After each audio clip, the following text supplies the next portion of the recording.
And the FBI is hoping newly released video will bring in new tips to help them track down the suspect in the kidnapping of Nancy Guthrie. The video shows a masked, armed person who appears to be tampering with a doorbell camera at her. Nancy Guthrie has been missing for over a month, taken directly from her home in the Catalina foothills. But today, the investigation takes a massive turn. We are no longer just asking where she is. We are looking directly at the man who took her. Sheriff Chris Nanos and federal profilers have officially released very specific identifying details about the suspect. This man walked up to her door wearing a tactical suit and a ski mask, believing he was a ghost. The problem is, his disguise actually exposed him. He left behind a clear trail of biological evidence and visual signatures, including a distinct right wrist tattoo captured on camera. So, who exactly is this prime suspect? And how did his own careful planning ultimately betray him? Everything I am about to break down comes straight from the official sheriff updates, federal behavioral assessments, and fully verified forensic reports.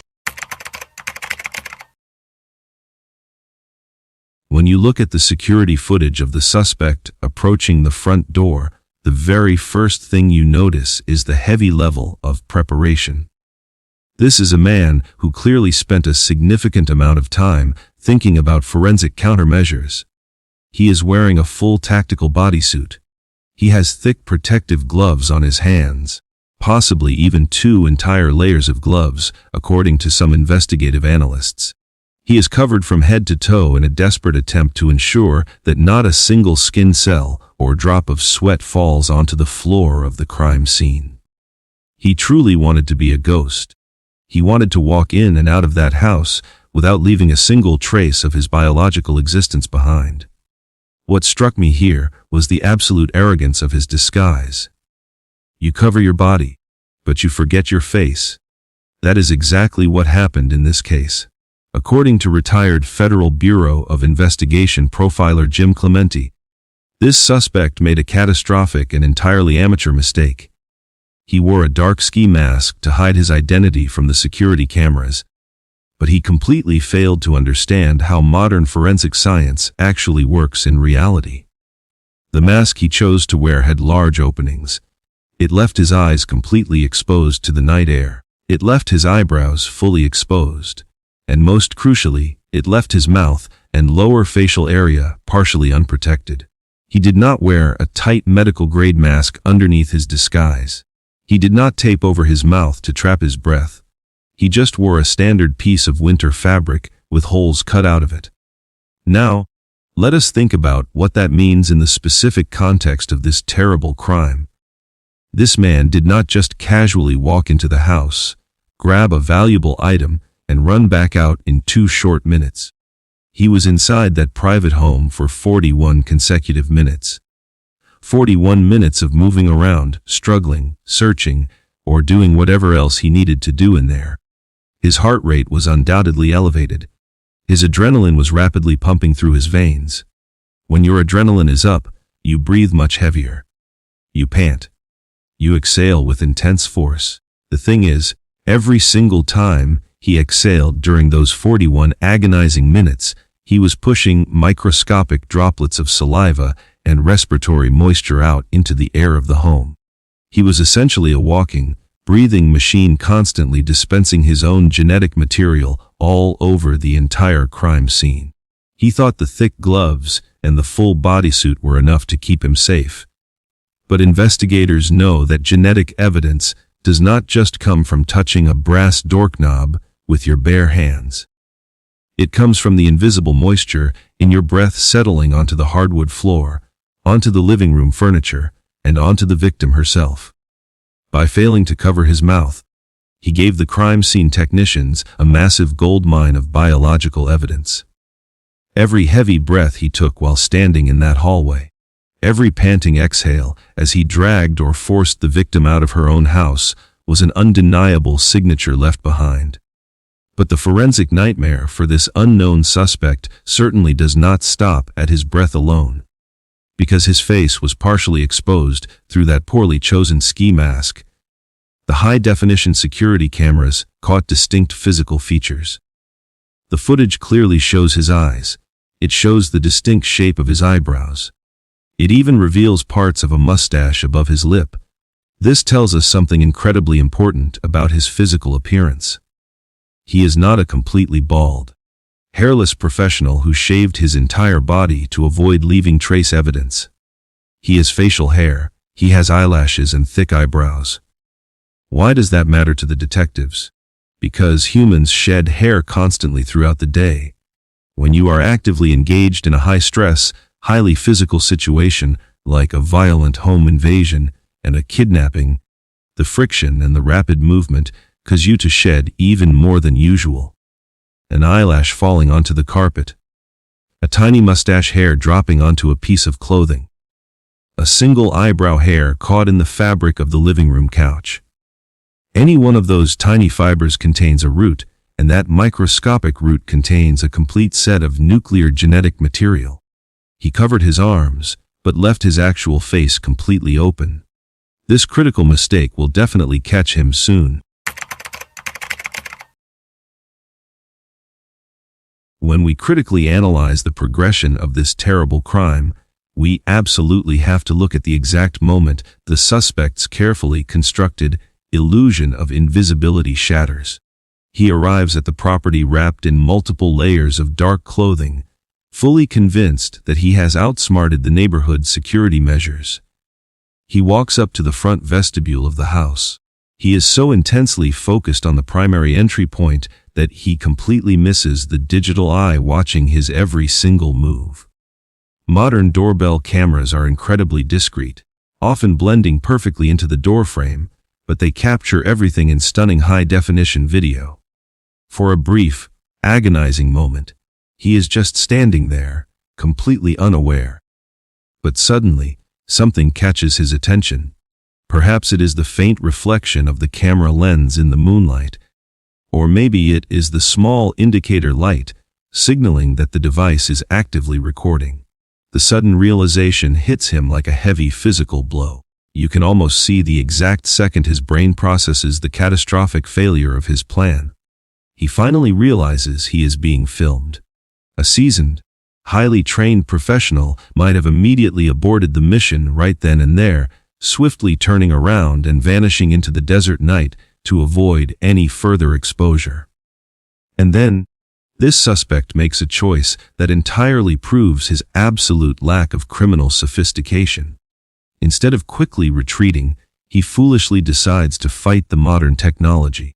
He steps out of the immediate vestibule area and frantically looks for something to obscure the clear view of the camera.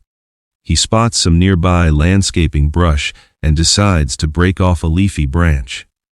He aggressively reaches out with his right arm, extending it directly toward the camera lens in a desperate, clumsy attempt to completely cover the glaring digital eye that is currently recording his major felony.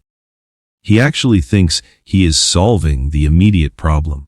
He truly thinks he is saving himself from prison. What happened next, however, is the single most defining forensic blunder of this entire federal investigation.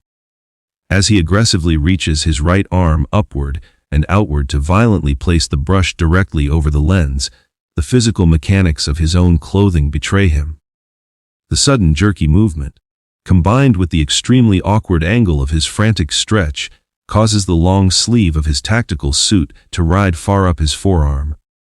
A significant, undeniable gap instantly opens up between the edge of his heavy winter glove and the dark cuff of his jacket.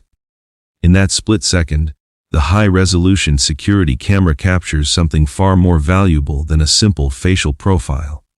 It captures a distinct, dark mark on the deeply exposed skin of his forearm. When the digital enhancement teams carefully isolated that specific video frame and zoomed tightly in on the narrow gap, the resulting image was absolutely undeniable. Right there, plainly visible on the underside of his right wrist, is a clear, highly distinct tattoo. This is definitely not just a minor scratch or a weird lighting shadow.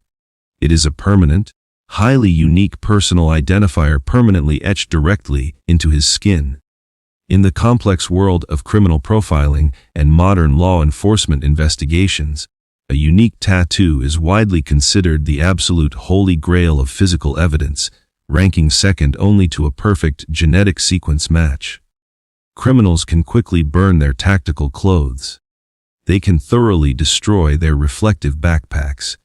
They can easily melt down their heavy shoes to permanently hide the identifying tread patterns. They can even shave their heads completely bald or grow out thick facial beards to dramatically alter their facial bone structures.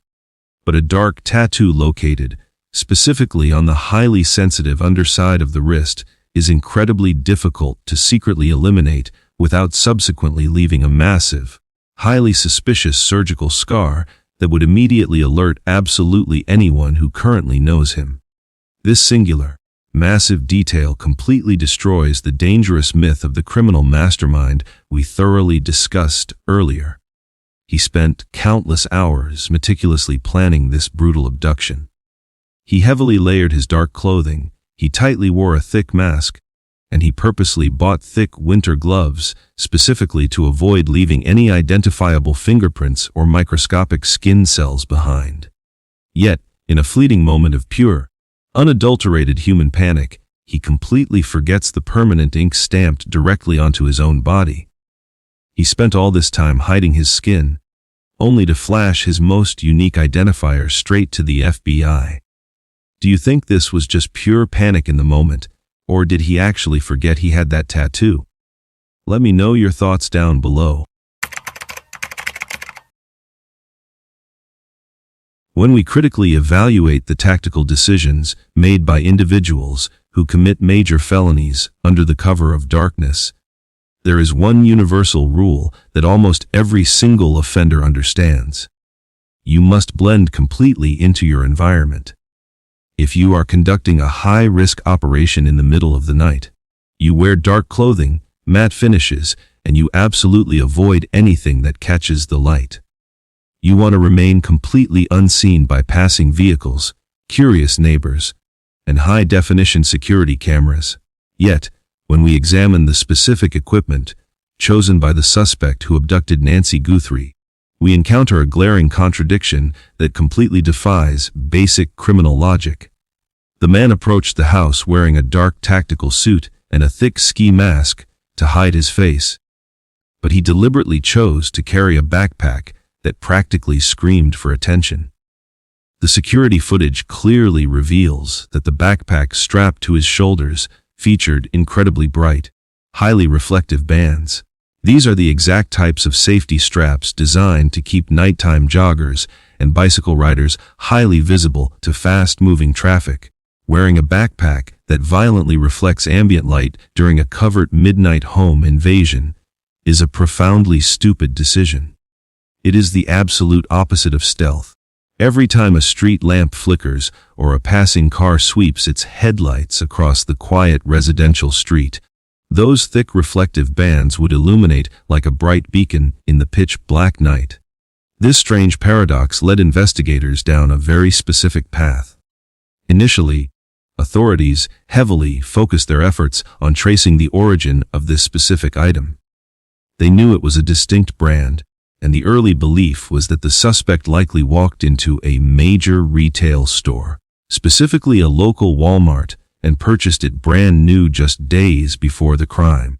Federal agents and local detectives spent weeks quietly pulling massive amounts of sales data, reviewing hundreds of hours of checkout footage, and tracking every single credit card receipt tied to that specific backpack model in the surrounding area.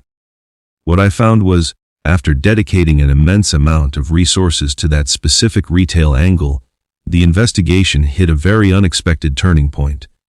Just recently, Sheriff Chris Nanos publicly provided a major update regarding this exact piece of evidence.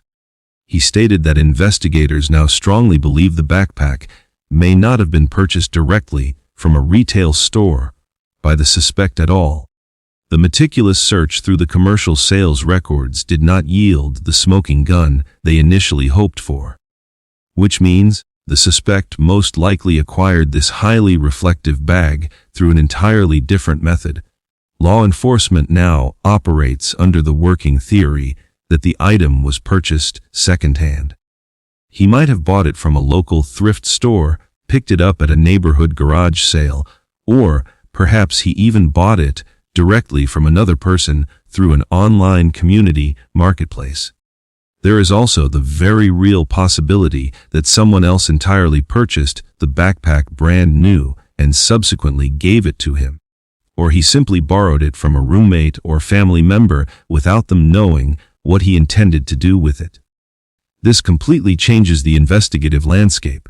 Tracing a retail purchase is a straightforward process involving digital receipts and store cameras. Tracing a hand-me-down item exchanged for a few crumpled dollar bills at a weekend flea market is an absolute nightmare for detectives. At this point, I started questioning his financial situation. If you're planning $1 million crime, why are you using easily traceable, hand-me-down gear? Think about the massive risk he is taking by entering an occupied home and kidnapping an 84-year-old woman. This is an operation that carries a mandatory life sentence if he is caught. You would logically expect a perpetrator executing such a high-stakes plot to invest heavily in proper, untraceable, brand-new tactical equipment paid for entirely in cash. Instead, he is cobbling together his criminal wardrobe using discarded, second-hand items that actively compromise his visual security. This one crucial detail further reinforces the psychological profile we have been building. He is not a wealthy, sophisticated professional with unlimited resources. He is financially constrained, highly disorganized, and he is clearly making completely irrational choices.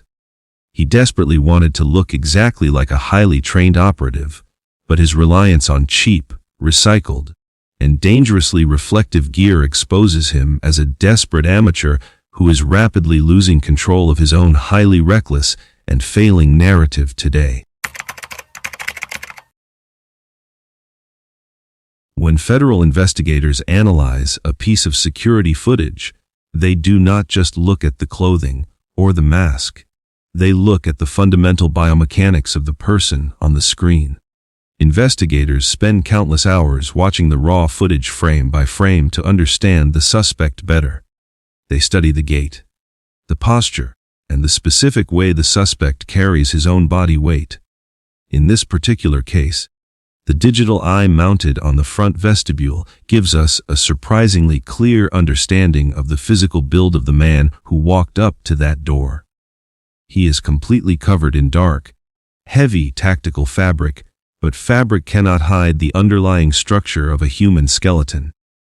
The way his shoulders fill the frame, the heavy, deliberate placement of his boots on the concrete, and the sheer width of his chest all point to a very specific demographic profile. We also have to deeply consider the physical reality of the crime itself. This is deeply important to understand. He was inside that home for 41 minutes. During that extensive period, he had to physically control the immediate environment and ultimately remove an adult human being from the premises.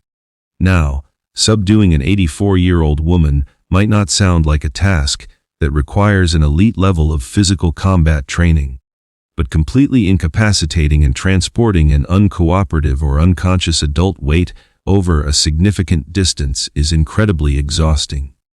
Dead weight is exceptionally heavy. Moving a body out of a residential structure, down a long driveway, and into a waiting vehicle without creating a massive, chaotic disturbance requires a substantial amount of baseline physical power and structural leverage. In other words, this is not a small or frail individual. Based on the spatial relationship between the suspect and the standard height of the residential doorframe, federal behavioral analysts have confidently determined that this is a fully grown male with a significantly large, robust physical frame. He knows it. He possesses the necessary muscle mass and the spatial confidence to aggressively and physically dominate another person. When he reaches up to blindly swat at the doorbell camera with that broken tree branch, you can clearly see the thick, muscular density in his exposed forearm and the broad, heavy span of his shoulders. The intense physical exertion required to successfully maintain his adrenaline and safely execute this abduction did not physically break him down or cause him to blindly stumble away in complete exhaustion. Next, the criminal profilers purposefully apply these specific physical observations to accurately determine a highly probable age range. When you deeply analyze the specific way he moves on the video, you realize he absolutely does not have the erratic, hyperactive, bouncing physical energy of a reckless teenager or a young adult in his early 20s. He actively moves with a certain heavy, grounded, and terrifying deliberation. He clearly has enough dark life experience to attempt a methodical tactical plan, even if that specific plan ultimately contained massive forensic errors. On the completely opposite end of the demographic spectrum, he is definitely not an older man in his late 50s or his advanced 60s. The dangerous fluidity of his sudden reach toward the camera lens, the sustained physical stamina required to spend nearly 3/4 of an hour committing a violent felony, and the sheer physical effort of the final extraction completely eliminate an elderly suspect from the active investigation. He does not naturally show any visible signs of joint stiffness, crippling arthritis, or the cautious, measured stepping patterns usually associated with advanced age.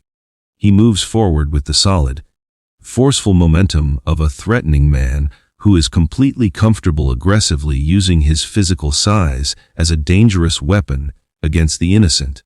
According to retired Federal Bureau of Investigation profiler Jim Clement, all of these specific biomechanical markers point directly to a very clearly defined age bracket.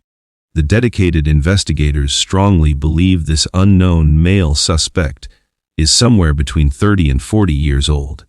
He is definitely old enough to have actively developed a grim, calculated determination, but he remains young enough to still possess the raw, explosive physical energy desperately needed to actually pull this terrifying abduction off, which tells us he is currently operating at the absolute peak of his adult physical prime. He is currently standing at the maximum intersection of peak physical strength and extremely dark ambition, making him an incredibly dangerous, highly capable predator who is actively roaming the dark neighborhood streets right now.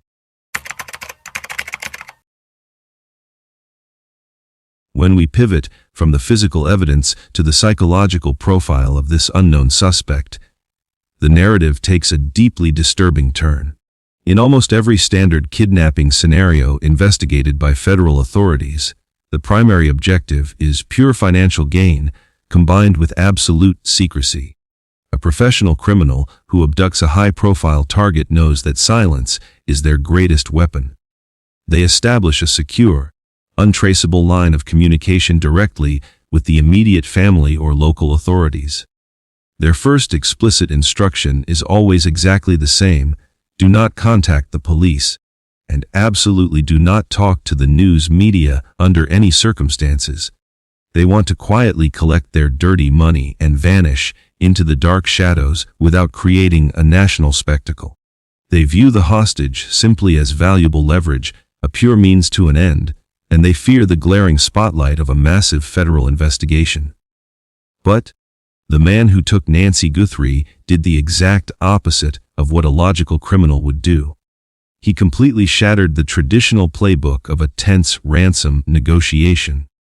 Instead of sending a private, encrypted message to the grieving family demanding a quiet exchange of funds, he immediately drafted electronic communications and sent them directly to a local CBS News television affiliate and to the entertainment gossip outlet TMZ. He deliberately publicized his own violent crime.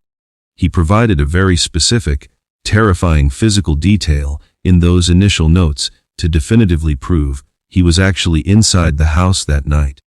He accurately described a unique watch belonging to the victim. This specific detail proves the notes were legitimate, which makes his bold decision to contact the media even more chilling. He purposefully chose to broadcast his leverage to millions of innocent viewers instead of keeping it strictly between himself and the family. This specific behavioral action tells the federal analysts exactly who this mysterious man is in our normal society. He is not a disciplined operative executing a strict financial transaction. He is a deeply insecure, highly narcissistic individual who actively craves widespread recognition. In his normal, everyday life, he is likely entirely unnoticed and profoundly unimportant. He is someone who feels completely ignored by the world around him, a total ghost in his daily social interactions. Taking the innocent mother of a prominent television anchor was his twisted way of finally forcing the entire country to look directly at him. He desperately wanted the national media to constantly talk about his actions.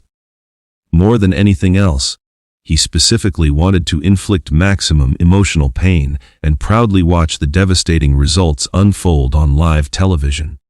He wanted to sit safely in his living room and proudly watch Nancy Guthrie cry on national broadcasts, knowing he was the absolute center of her horrifying nightmare. The reason this matters is, it fundamentally changes how law enforcement agencies must approach the ongoing manhunt. A smart criminal motivated solely by money will lay low and carefully avoid all unnecessary risks once the initial abduction is finished. However, an unstable criminal motivated by fame, public notoriety, and a sick sense of ultimate power will constantly seek external validation. He takes absolutely massive, completely irrational risks just to feel relevant and feared by the general public. By sending those digital messages to highly public news organizations, he actively generated a dangerous digital trail for cyber investigators to follow.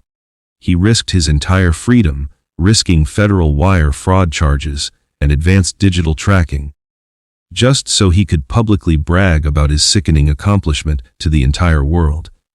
He willingly traded his vital operational security for a brief moment of national infamy.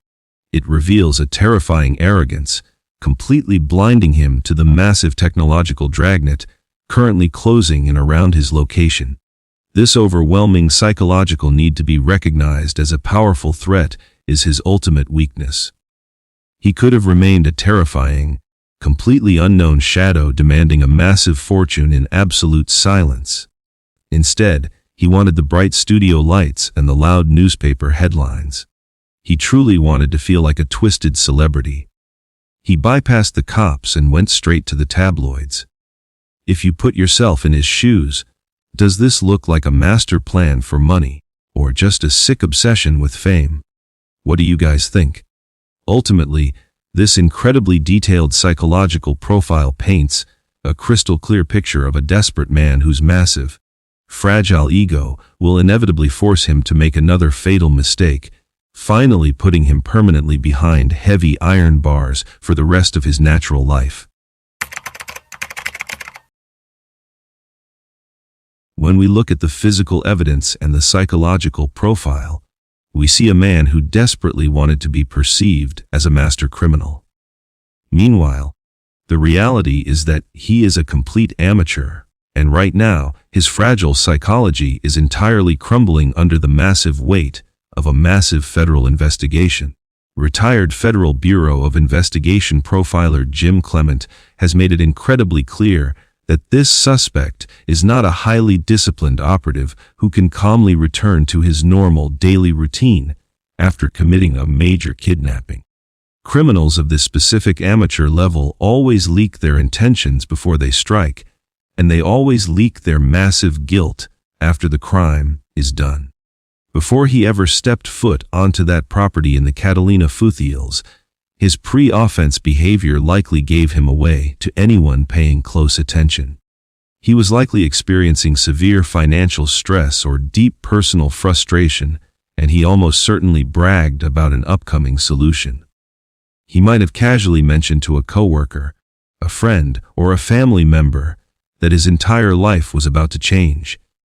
He might have hinted that he was about to hit a massive payday, or that all of his crippling debts were about to be completely wiped out. He thought he had executed the perfect plan to secure that fantasy. But then, 10 days after the horrifying abduction, the authorities completely shattered his false sense of absolute security. The Federal Bureau of Investigation and Sheriff Chris Nanos officially released the high-definition doorbell camera video to the national public.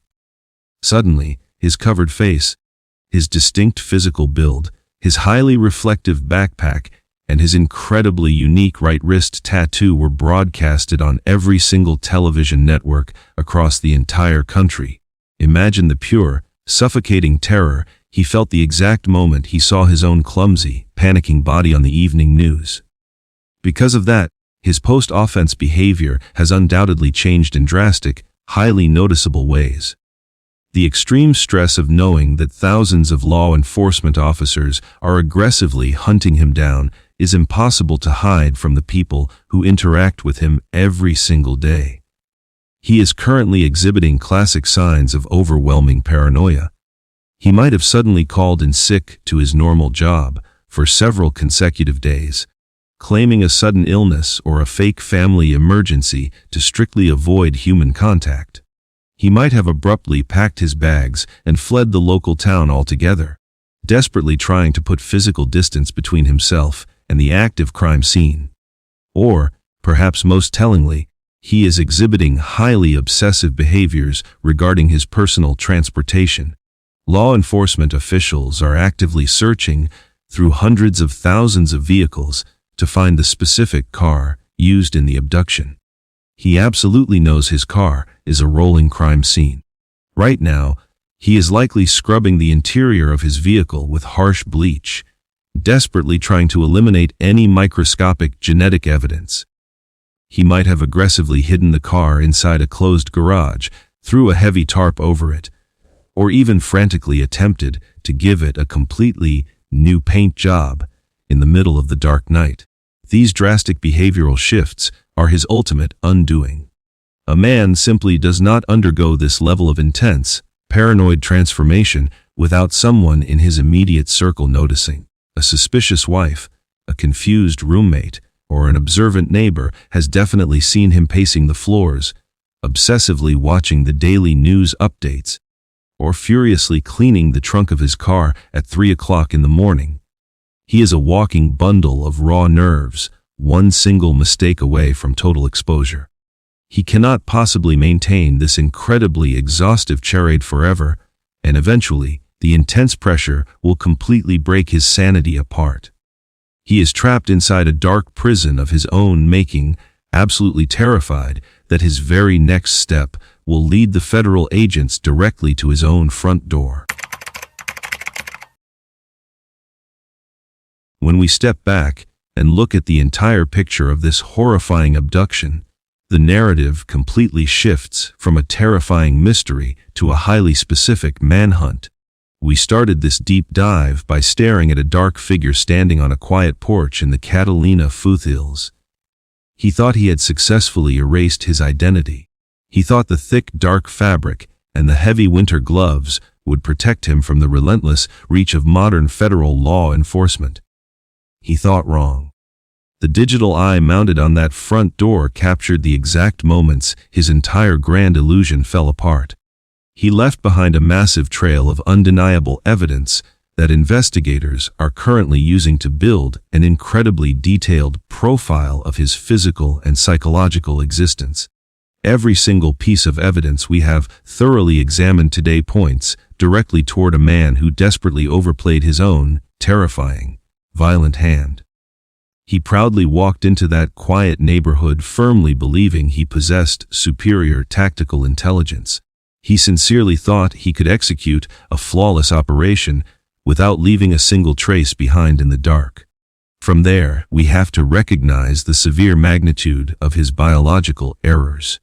By foolishly wearing a ski mask with large open holes, he guaranteed that his genetic material was constantly expelled into the air of the victim's house for 41 consecutive minutes.